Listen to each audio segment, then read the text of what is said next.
جہاز کا رخ دمشق کی طرف موڑ دو۔ دمشق جانے سے پہلے میں اپنی جائے پیدائش اپنے وطن حیفا کو دیکھنا چاہتی ہوں۔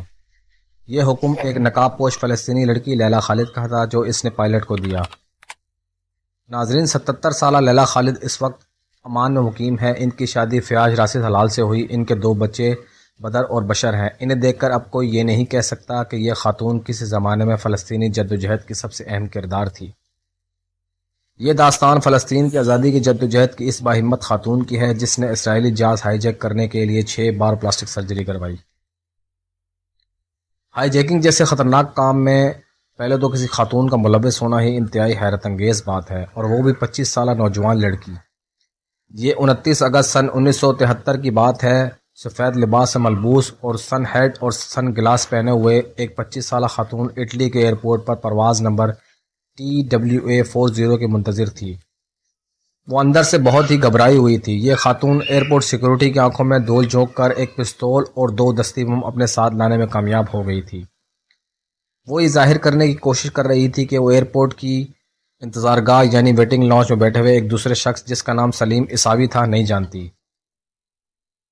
سلیم عیساوی بھی در حقیقت فلسطین کی آزادی کے پاپولر فرنٹ کے ایک کمانڈو یونٹ کا ایک اہم رکن تھا، جبکہ اس نوجوان خاتون کا نام لیلا خالد تھا۔ لیلا خالد بیروت سے پرواز کر کے روم تک پہنچی تھی۔ لیلا اور ان کے ساتھی عیساوی نے فرسٹ کلاس کی نشستیں بک کروائی تھی تاکہ انہیں طیارے کے کاکپٹ تک پہنچنے میں آسانی ہو۔ لیلا خالد اپنی بک پیپل شیل ڈرائیو میں لکھتی ہیں، چونکہ میں اور عیساوی الگ الگ بیٹھے ہوئے تھے اس لیے جہاز میں موجود شکاگو میں رہنے والے ایک یونانی امریکی مسافر مجھ میں کچھ زیادہ دلچسپی دکھا رہا تھا۔ اس نے مجھے بتایا کہ وہ 15 سال امریکہ میں رہنے کے بعد اپنی والدہ سے ملنے کے لیے اپنے گھر یونان جا رہا ہے۔ ایک بار تو میرے دل میں خیال آیا کہ میں اسے کہوں کہ وہ یہ طیارہ چھوڑ کر کسی دوسرے طیارے میں سفر کر لے، لیکن پھر میں نے خود کو روک لیا۔ طیارے کے اندر لیلا، خالد اور سلیم کی سیٹیں آس پاس تھیں۔ ایئر ہوسٹس نے لیلا کو کافی اور عیساوی کو بیئر پیش کی۔ ایئر ہوسٹس کے بہت اصرار کے باوجود لیلا خالد نے کچھ نہیں کھایا۔ لیلا نے ایئر ہوسٹس کو بتایا کہ انہیں ٹھنڈ محسوس ہو رہی ہے اور ان کے پیٹ میں درد ہے، لہٰذا انہیں ایک اضافی کمبل دیا جائے۔ جیسے ہی کمبل مل گیا، لیلا نے اپنا ہینڈ گرنیڈ اور پستول کمبل کے نیچے رکھ دیا تاکہ ضرورت کے وقت ان کو آسانی سے اٹھایا جا سکے۔ ایک انٹرویو میں لیلا خالد نے بتایا تھا، جیسے ہی طیارے کے عملے نے مسافر کو کھانا پیش کرنا شروع کیا، سلیم اچھل کر کاکپٹ تک پہنچ گیا۔ ان کے پیچھے میں بھی دوڑی اور اپنی گود میں رکھے ہوئے ہینڈ گرنیڈز کو بھی اٹھا لیا۔ اس دوران ایئر ہوسٹس کے ہاتھ سے ٹرے نیچے گر گئی اور وہ زور سے چیخی، اور میری کمر میں پھنسی ہوئی پستول میری پتلون کے اندر سے گر کر طیارے کے فرش پر جا گری۔ میں نے چیخ کر کہا، تمام لوگ فرسٹ کلاس میں موجود عملے کے ارکان اور باقی تمام افراد اکانومی کلاس میں چلے جائیں۔ ہائی جیکنگ میں لیلا خالد کو پائلٹ اور ایئر ٹریفک کنٹرول سے بات کرنے کا کردار دیا گیا تھا۔ ابتدا میں لیلا خالد نے پائلٹ سے طیارے کو اسرائیل کے ایئرپورٹ لے جانے کے لیے کہا، جسے اب ڈیوڈ بن گوریان ایئرپورٹ کہا جاتا ہے۔ جیسے ہی طیارہ اسرائیلی خطے میں داخل ہوا، اس کے ساتھ ہی اسرائیلی فوج کے 3 معراج طیارے پرواز کرنے لگے۔ جنگی طیاروں کو دیکھ کر مسافروں میں خوف و ہراس پھیل گیا۔ ان کا خیال تھا کہ اسرائیلی فضائیہ ان کے طیاروں کو مار گرائے گی۔ لیلا خالد نے ایئر ٹریفک کنٹرول سے رابطہ کیا اور کہا، آپ ہمیں فلائٹ TWA840 کے بجائے ELFP کے نام سے پکاریں۔ ایئرپورٹ کی طرف جانے کا حکم صرف اسرائیلیوں کو چکمہ دینے کے لیے تھا۔ جہاز ایئرپورٹ کے اوپر سے گزرا، نیچے سینکڑوں اسرائیلی فوجی اور ٹینک ہائی جیکروں سے نمٹنے کے لیے کھڑے ہوئے تھے۔ تب لیلا خالد نے پائلٹ کو دیارہ دمشق لے جانے کو کہا۔ راستے میں انہوں نے پائلٹ سے کہا وہ ان سے دمشق ایئرپورٹ پر لینڈنگ کے بعد سلیم نے طیارے کے کاکپٹ میں دھماکہ خیز مواد ڈال دیا اور طیارے کو اڑا دیا۔ ان کے بقول فلسطینی عوام کی جانب دنیا کی توجہ راغب کرنے کا یہی سب سے مؤثر طریقہ تھا۔ ناظرین، لیلا خالد کو اکثر تاریخ کی پہلی خاتون ہائی جیکر کے نام سے پکارا جاتا ہے، اور بہت کم لوگ جانتے ہیں کہ اس واقعے سے 3 سال قبل سن 1966 میں ایک آرگنائزیشن کی جانب سے طیارے کو ہائی جیک کر کے اسے فاک لینڈ لے جانے والی بھی یہی خاتون تھی۔ PFLP کی قیادت اس ہائی جیکنگ کی تشہیر سے بہت خوش تھی۔ انہوں نے مشرق وسطیٰ کے ممالک کے دورے پر اپنے سار کامریڈ لیلا خالد کو بھیجا۔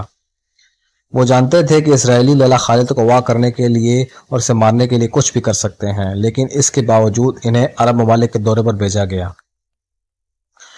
لیلا خالد عرب دنیا کی ہیروئن بن چکی تھی، لہٰذا لیلا خالد نے اپنی ناک، رخساروں، آنکھوں اور منہ کی 6 جگہ سے پلاسٹک سرجری کروائی تاکہ ان کی شکل و صورت بدلی جا سکے اور وہ دوسری ہائی جیکنگ کے لیے تیار ہو سکے۔ ستمبر 1970 میں لیلا خالد نے لبنان سے یورپ کا رخ کیا۔ 4 ستمبر کو جرمنی کے اسٹٹ گارڈ میں انہوں نے پیٹرک آر سے ملاقات کی، جو اگلی ہائی جیکنگ میں ان کے ہمراہ جانے والے تھے۔ یہ دونوں پہلے کبھی ایک دوسرے سے نہیں ملے تھے۔ 6 ستمبر کو دونوں جرمنی سے نیو یارک کا ٹکٹ لے کر ایک ساتھ ایمسٹرڈیم گئے۔ ایمسٹرڈیم میں یہ دونوں اسرائیلی ایئر لائنز کی پرواز ELAI 219 سے نیو یارک جا رہے تھے۔ جب یہ دونوں طیارے میں سوار ہوئے تو انہیں معلوم نہیں تھا کہ ان کے 2 ساتھی جنہیں ہائی جیکنگ میں ان کی مدد کرنی تھی، انہیں اسرائیلی ایئر لائن کے عملے نے نشستیں دینے سے انکار کر دیا تھا۔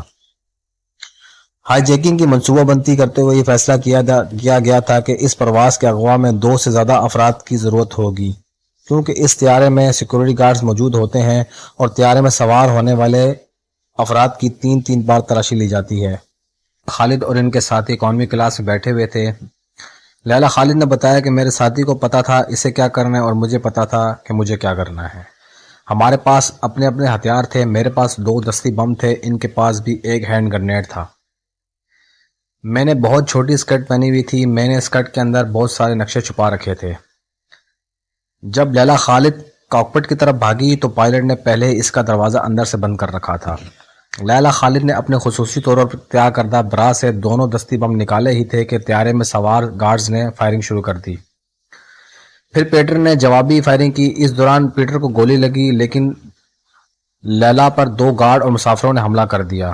لوگوں نے انہیں مارنا شروع کر دیا، جس سے ان کی بہت سی پسلیاں ٹوٹ گئی۔ اس دوران ہوشیار پائلٹ نے اچانک طیارے کو نیچے کی جانب موڑ دیا، جس کی وجہ سے لیلا خالد اپنا توازن کھو بیٹھی اور نیچے گر پڑی۔ مسافروں پر ان کا کوئی اثر نہیں ہوا کیونکہ انہوں نے سیٹ بیلٹ باندھی ہوئی تھی، تو طیارہ نمایاں طور پر نیچے آ گیا۔ لیلا خالد نے بتایا کہ آدھے گھنٹے بعد ہم کھڑے ہو گئے اور میں نے اپنے دانتوں سے ہینڈ گرنیڈ کی پن نکالنے کی کوشش کی۔ جو ہی ہم کھڑے ہوئے اور چیخے، سیکورٹی اہلکاروں نے ہم پر دوبارہ فائرنگ شروع کر دی۔ میں نے دیکھا کہ کوئی ہمیں کاکپٹ کی طرف جانے نہیں دے رہا، تو میں نے ان کو کہا میں 3 تک گنوں گی، اگر تب تک کاکپٹ کا دروازہ نہیں کھولا گیا تو میں جہاز اڑا دوں گی۔ لیکن میں طیارہ اڑانا نہیں چاہتی تھی۔ اس نے دروازہ نہیں کھولا۔ کچھ ہی لمحوں بعد کسی نے میرے سر پر پیچھے سے وار کیا اور میں بے ہوش ہو گئی۔ اس فلائٹ کے پائلٹ نے لندن میں ہنگامی لینڈنگ کی۔ لیلا خالد کی خوش قسمتی تھی کہ اسرائیلی سیکورٹی فورسز نے انہیں گرفتار نہیں کیا، بلکہ برطانوی پولیس نے انہیں گرفتار کیا۔ جیسے ہی طیارہ لینڈ ہوا، پیٹر کی لاش کو ایمبولینس میں منتقل کر دیا گیا۔ لیلا خالد اپنی کتاب مائی پیپل شیل لیو میں لکھتی ہیں کہ میں اپنی سیکورٹی اہلکاروں سے درخواست کی کہ وہ میرے ہاتھ کھول دیں۔ میں نے پیٹرک کے جسم کے پاس کھڑے ہو کر اس کا ہاتھ تھام لیا۔ میں نے اس کے زخموں کا جائزہ لیا اور دوستی کے جذبے سے مغلوب ہو کر اس کے ہونٹوں کو چوما، اور پھر میں رو پڑی۔ یہ میرے لیے بہت افسوسناک لمحہ تھا، کیونکہ یہ سوچ بھی نہیں سکتی تھی کہ وہ مر جائے گا، کیونکہ یہ ہماری لڑائی تھی، وہ تو ہماری مدد کرنے آیا تھا۔ ابھی 1 مہینہ بھی نہیں گزرا تھا کہ فلسطینی مجاہدین نے ایک اور طیارہ ہائی جیک کر لیا۔ مذاکرات ہوئے اور لیلا خالد کی رہائی کا مطالبہ کیا گیا۔ یوں لیلا خالد کو قید سے رہائی ملی۔ لیلا نے اپنی کتاب مائی پیپل شیل لیو میں اپنی کہانی کھول